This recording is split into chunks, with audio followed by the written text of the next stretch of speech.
خلاص اوكي ماشي. اوكي، الايام كفيله تفرح قلبنا، مش ممكن يوم وليله هننسى جرحنا. كفايه معاك يا قلبي وفاتونا لوحدنا، وبتدعي يا قلبي ليهم وكمان مشغول عليهم، وفاكرهم مش ناسيهم وناسي جرحنا. يا ما غدروا بيك يا قلبي وبرضه تقول حبايبي، فاتوك وفاتوا حبي في عز فرحنا. فاضل ايه تاني منهم؟ الغدر وبتقى منهم. الله يهديك يا قلبي، خلينا في نفسنا، الايام كفيله تفرح قلبنا. نقول مثلا حاجه شعبيه: انا كان املي في حياتي اعيش له صومي وصلاتي، لكن الشيطان الله يجازيه فتح عيني على اهاتي، وداني للكاس والخماره، وانا كنت بحسبها شطاره.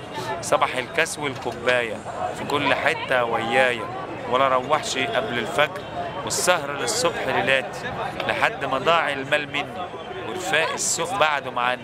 صبحت مرمي ماليش عازة بعد دقايقي وساعاتي، وحكايتي للناس بحكيها علشان تتعلم بما فيها. أمانة يلي بتسمعني، اتعلم بقى من مأساتي.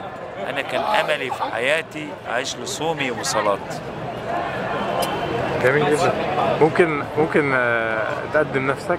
شعبان عطية، صحفي وشاعر غنائي. شكرا.